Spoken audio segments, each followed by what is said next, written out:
یکی تمام عمرش را در دل کوه فریاد زد، اما جوابی نشنید. دیگری فقط یک جمله نوشت و ترازوی دنیا به نفعش سنگین شد. به نام خدا. حکایت زاهد و پیرمرد. در سرزمینی دور مردی زندگی می کرد که تصمیم گرفت برای اولین بار هم که شده با خدا سخن بگوید، نه از روی نیاز بلکه از روی دلتنگی. میخواست بداند آیا هنوز شنونده‌ای در آسمانها هست یا نه. سفرش را آغاز کرد، نه با زاد و توشه بلکه با نیتی ساده و دلی پاک. از دشت‌ها گذشت، از رودها عبور کرد و به جنگلی رسید که بوی تنهایی میداد. در میان درختان انبوه مردی را یافت با ریشی بلند، چشمانی تیز و تنها و خسته. مرد خود را زاهد می‌نامید. سالها در جنگل زندگی می‌کرد، نماز می‌خواند، روزه می‌گرفت و در سکوتی عمیق فرو رفته بود. زاهد گفت اگر به دیدار خدا می‌روی، پیغام مرا هم برسان. بپرس چرا با این همه عبادت جوابی از او نمی‌شنوم؟ مرد لبخند زد و قول داد. سپس به راه افتاد. در خروجی شهر کنار یک دیوار گلی پیرمردی را دید. لباسش کهنه بود، اما چشمهایش هنوز امید داشتند. پیرمرد چیزی نگفت، فقط نگاه کرد و آهی کشید. مرد پرسید چیزی می‌خواهی؟ پیرمرد گفت فقط کمی نان. خدا بزرگ است. مرد وعده داد که دعای او را نیز با خود خواهد برد. روزها گذشت و در رؤیای شیرین مرد با خدا سخن گفت. خدا پرسید در مسیر چه دیدی؟ مرد گفت زاهدی که پرسید چرا با او سخن نمیگویی و پیرمردی که فقط نان میخواست. خدا گفت به زاهد بگو هنوز مشغول خودش است، او مرا نمیجوید، فقط درگیر خودش شده است. اما به پیرمرد بگو دعایش مستجاب شد، نانش در راه است. مرد پرسید چرا؟ خدا گفت زاهد به عبادت خود ایمان دارد، اما پیرمرد به من. سپس گفت به هر دو بگو امروز شتری را از سوراخ سوزنی گذراندم. مرد از خواب برخاست و پیام را رساند. زاهد خندید. این حرف بی‌معناست. شتر از سوراخ سوزن؟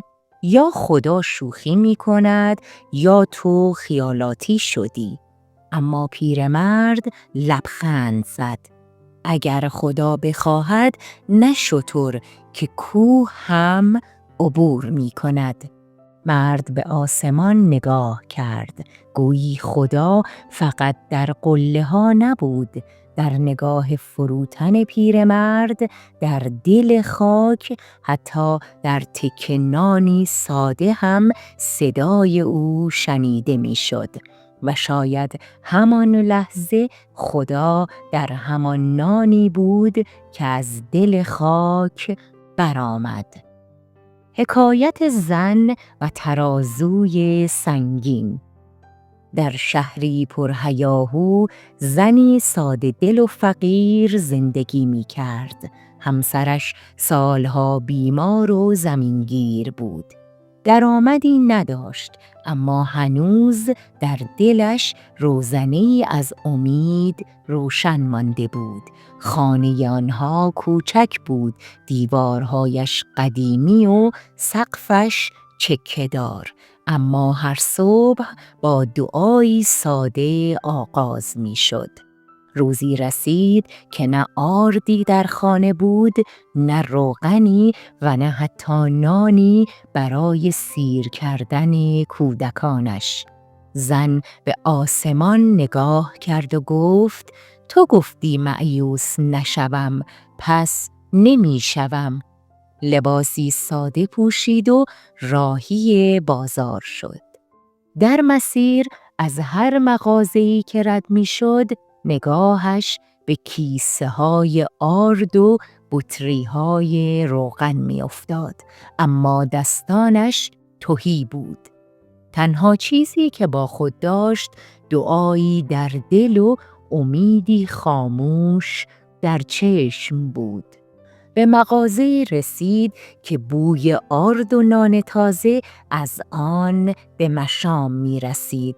مرد فروشنده میان سال و خسته پشت دخل نشسته بود.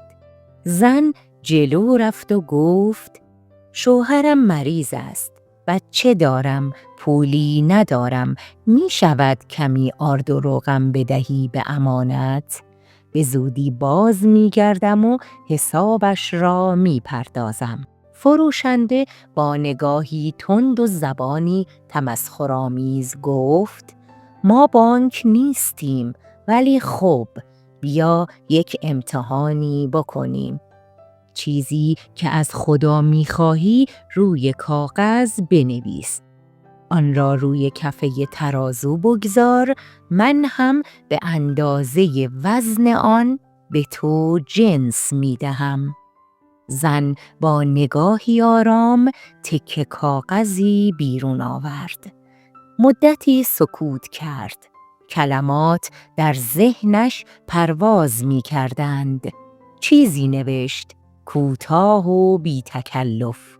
آن را تا کرد و روی کفه ترازو گذاشت. فروشنده لبخندی زد، از آن لبخندهایی که بوی تمسخر داشت. شروع کرد به گذاشتن آرد، برنج، روغن، قند، اما هرچه گذاشت کفه کاغذ پایین تر آمد. تعادل برقرار نشد. حیرت جای تمسخر را گرفت. مردم یکی یکی نزدیک شدند. فروشنده عرق کرده بود. به ترازو نگاه کرد و سرش را خاراند. مرد کاغذ را برداشت. نوشته شده بود: ای خدای مهربان، تو بهتر می‌دانی، من به تو توکل دارم. سکوتی سنگین مغازه را فرا گرفت.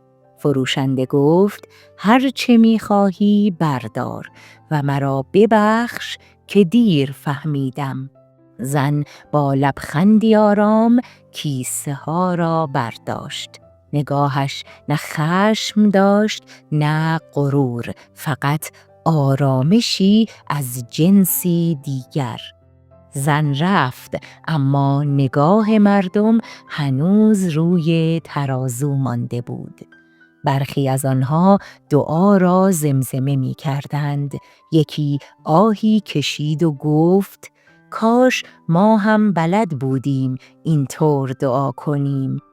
و شاید همان لحظه خدا آرام از میانشان گذشته بود.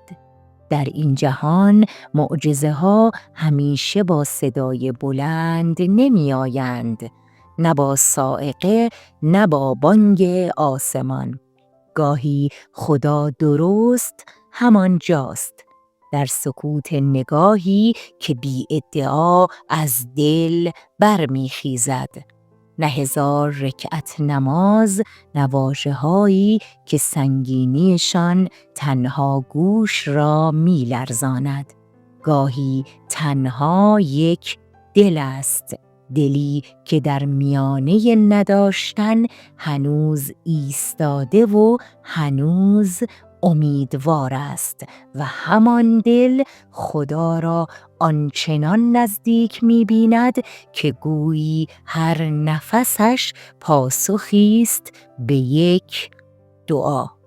ممنون که تا انتهای حکایت‌ها با من همراه بودید. امیدوارم از حکایت‌های امروز لذت برده باشید. حتما توی کامنت‌ها برام بنویسید. کانال ما رو دنبال کنید و به دوستان خود معرفی کنید. لایک و کامنت رو فراموش نکنید. تا درودی دیگر، بدرود.